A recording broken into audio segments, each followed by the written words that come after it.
How are you? Hi. Great to see you. Let's jump into it. Big picture. Let me start a little bit, Julie, maybe you start off. Tell us a little bit about your background and why we're here and why this conversation is so important. So I am Julie Bell-Lindsay. I'm the CEO of the Center for Audit Quality. You're probably wondering why are auditors? It's part of this discussion today.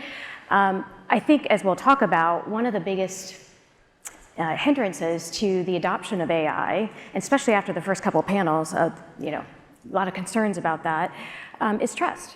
And the audit profession is steeped in trust, in bringing trust, and they have been for many years.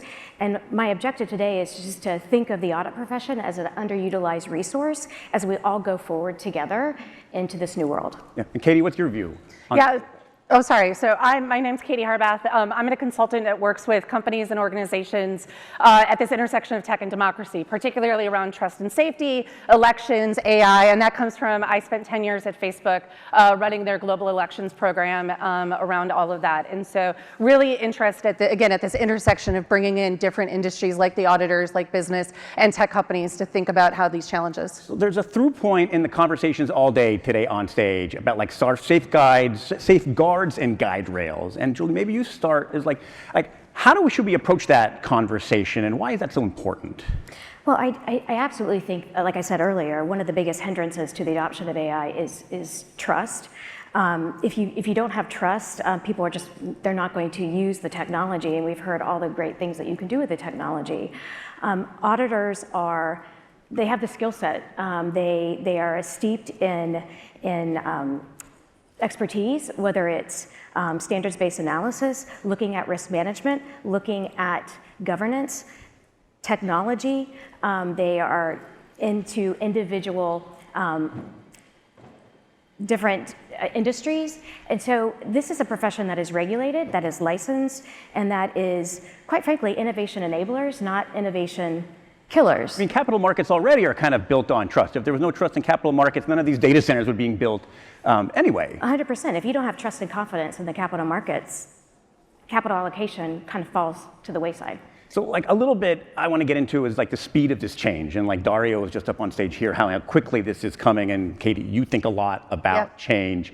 How can we get ahead of that to keep trust a part of this tidal wave that's coming at us? So I think first is having conversations like this. One of the things I've definitely learned being in the trust and safety space is there's not a clear answer or a clear line of where to have the guardrails versus having innovation. And so that's constantly changing. And so having these conversations is really important around that. And I really think transparency is also really important, not just from the tech companies themselves that are building these AI tools, but the companies that are implementing them. How are they implementing them? I really like how transparent Axios has been about how you all are using AI around all of this. But I think that it's not enough to tell people that you're doing it. You need to demonstrate and prove it to a third-party partner, which is where the auditors come in. How do you view that then as sort of getting ahead of this change? I think this is a great segue. The audit profession has been in the AI space for several years now. Investing in the technology, the largest firms have invested over $11 billion. Now, that may be a drop in the bucket for a lot of the dollars that are probably in this room, but I don't know of any other professional services industry that is this attuned to what's going on in the AI space. Also, upskilling, absolutely upskilling their employees, which is a concern. Obviously, they're using AI to a limited degree in the audit of financial statements. If you think about auditing, it's typically looking at individual samples and individual information. Now auditors are able to look at entire swaths of information, every single lease, every single cash flow, every receipt, and able to look at that. So basically doing audits, as I like to say, broader, deeper, and faster. Does that mean that it sounds like you as an organization and as an industry are maybe a little more open to this, and so it's less about your own adoption and more about educating, radiating out that? Yeah, I would say that the audit profession has to continually innovate. Why is that? Because we have to stay relevant, first of all, but companies, their clients are innovating. They're starting to use this technology. So they have to continue to innovate in order to stay relevant. So I think it's interesting that the White House AI plan that was released about a month or so ago talked about AI evaluations and the need for the American public to be able to assess the performance and the reliability of AI information. That's what auditors do. I want to ask this, maybe start with Katie a little broader and then come back to you, Julie. Just as far as like innovation and innovation for innovation's sake, people feel like they just have to change. How do you bake into that need for speed? Yeah. Like that maybe voice in the back of your head saying like, be careful.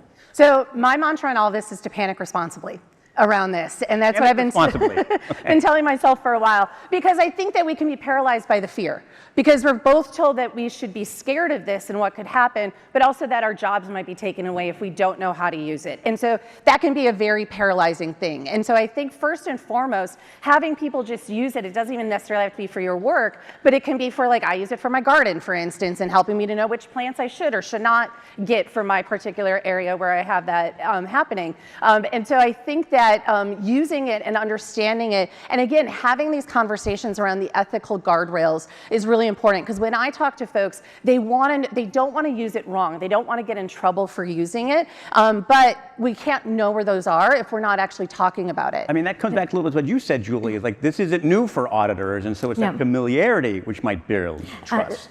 Absolutely. I mean, the one thing I can say about auditors, they are, looking at risks a lot, and so they bring, we call it multidisciplinary approach to currently the audit, where you have not just, auditors are not just accountants. They bring together fraud experts, data analytics, they bring ethics standards. They bring all these different things to bear in looking at a comprehensive solution, a holistic approach.